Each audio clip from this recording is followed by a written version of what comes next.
नमस्कार दोस्तों, whisper tales की नई कहानी में आपका स्वागत है। आज की कहानी का नाम है स्कूल की आखिरी घंटी। शाम के 6 बज चुके थे। स्कूल छूटे लगभग 1.5 घंटा हो गया, लेकिन आरव अभी भी अपनी कक्षा में बैठा था। उसका विज्ञान का प्रोजेक्ट अधूरा था, इसलिए उसकी टीचर ने उसे सजा के तौर पर वह प्रोजेक्ट स्कूल में ही खत्म करने के लिए कहा।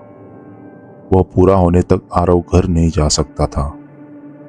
वैसे तो उसकी टीचर खुद निकल चुकी थी, पर आरव ने ठान लिया था कि वह प्रोजेक्ट खत्म करके ही स्कूल से निकलेगा।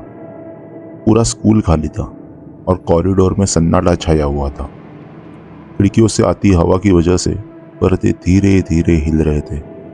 समय था 6:20। बस अब ये पूरा हो जाएगा।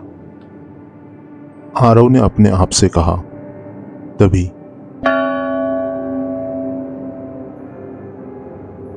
स्कूल की घंटी बजी। आरव चौंक गया। उसने सोचा, इस समय घंटी कौन बजा रहा होगा। कक्षा के बाहर आकर उसने देखा, कॉरिडोर पूरा खाली था। अंधेरा होने आया था और वह सुनसान कॉरिडोर डरावना लग रहा था। आरव के पसीने छूटने लगे। बचा हुआ प्रोजेक्ट घर पर पूरा करने का सोचकर वो वापस कक्षा में चला गया। हड़बड़ाहट में उसने अपना बैग भर लिया। वह निकलने ही लगा था कि पीछे से एक हल्की आवाज आई। आरव, वह एकदम स्तब्ध हो गया। धीरे से उसने पीछे मुड़कर देखा। कोई भी नहीं था। कौन है? आरव ने कांपती आवाज में पूछा, पर कोई जवाब नहीं मिला। वह बैग उठाकर निकलने लगा, तभी उसकी नजर मेज पर पड़ गई। वहां एक आईडी पड़ी थी। उस पर नाम लिखा था, लता शर्मा, कक्षा 7वीं बी। फिर अचानक से कमरे की बत्तियां बुझने लगी। आरव लड़खड़ाते हुए दरवाजे की ओर दौड़ पड़ा। उसने दरवाजा खोलने की कोशिश की, पर वो खुलने का नाम ही नहीं ले रहा था। और फिर आरव, मुझे घर जाना है। आवाज उसके एकदम करीब से आई। आरव ने महसूस किया कि उसके पीछे कोई है, पर उसके पीछे मुड़कर देखने की हिम्मत नहीं हुई। उसने पूरा जोर लगाया और दरवाजा आखिरकार खुल गया। कॉरिडोर से गुजरते हुए वह सीढ़ियों की ओर दौड़ पड़ा। उसने पीछे देखा तो कॉरिडोर की बत्तियां एक के पीछे एक अपने आप ही बंद हो रही थी। वह जल्द ही सीढ़ियों से नीचे की ओर भागने लगा।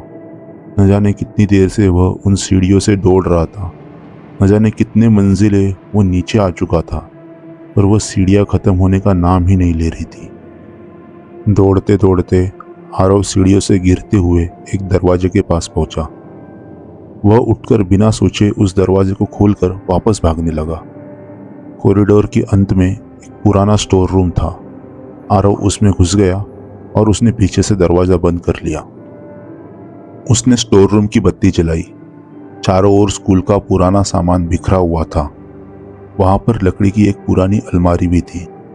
अचानक से वह अलमारी खड़खड़ाने लगी, जैसे कि कोई उस अलमारी से बाहर निकलने की कोशिश कर रहा हो। आरव डरकर एक कोने में सिमट कर बैठ गया। तभी वह खड़खड़ाहट अचानक बंद भी हो गई। थोड़ी देर बाद आरव अपने पैरों पर जोर देते हुए खड़ा हो गया और थोड़ी हिम्मत दिखाकर उसने वह अलमारी खोली। अंदर एक पुराना लाल रंग का बैग था। उसने वह बैग खोला और अंदर से एक डायरी निकाली। थोड़े पन्ने पलटने के बाद वह आखिरी पन्ने तक पहुंचा। उस पर लिखा था, मुझे पीटी टीचर ने खेल का सामान स्टोर रूम में रखने के लिए भेजा था। सामान रखकर मैं वहां से निकल रही थी कि इतने में किसी ने दरवाज़ा बंद करके बाहर से कुंडी लगा दी। मैंने बहुत खटखटाया, बहुत आवाज़ लगाई, बहुत कोशिश की दरवाज़ा खोलने की। कोई नहीं आया, किसी ने दरवाज़ा नहीं खोला। सब मुझे भूल गए। माँ, मैं घर आना चाहती हूँ। यह पढ़कर आरव को बहुत बुरा लगा। उसकी आंखों से आंसू आ गए। फिर पीछे से एक धीमी आवाज आई। क्या मैं घर जा सकती हूँ? आरव ने पलट कर देखा। एक लड़की दरवाजे के पास खड़ी थी। स्कूल का पुराना यूनिफॉर्म, पीला चेहरा और आंखें पूरी काली। उसे देखकर आरव अपनी जगह पर जम गया। वो लड़की धीरे धीरे आरव के पास आने लगी। बोलो आरव, क्या मैं घर जा सकती हूँ? उसने वापस पूछा। आरव चिल्लाना चाहता था, पर उसके मुंह से सिर्फ एक ही शब्द फूटा। हाँ, धन्यवाद। इतना कहकर वो लड़की मुस्कुराई और गायब हो गई। थोड़ी देर में आरव वो डायरी लेकर कमरे से बाहर आ गया। अब सब कुछ सामान्य हो गया था। किसी तरह आरव लता की बैग और आईडी लेकर घर चला गया। अगले दिन आरव अपने माता पिता के साथ प्रिंसिपल के पास गया। उसने डायरी और आईडी प्रिंसिपल को दे दी। कुछ साल पहले लता शर्मा नाम की स्कूल की छात्रा का शव स्टोर रूम में मिला था। मामला पुलिस तक गया था और किसी तरह स्कूल ने उस मामले को रफा दफा कर दिया। इस सब के बीच में लता का बैग कहीं खो गया था। फिर प्रिंसिपल ने वह सामान लता की मां तक पहुंचा दिया। इस प्रकार लता वापस अपने घर पहुंच गई। अब सब कुछ सामान्य हो चुका था। आरव हमेशा की तरह स्कूल जा रहा था। लता ने उसे फिर कभी परेशान नहीं किया। वैसे वो उस हादसे के बाद स्कूल में देर तक रुकता ही नहीं था।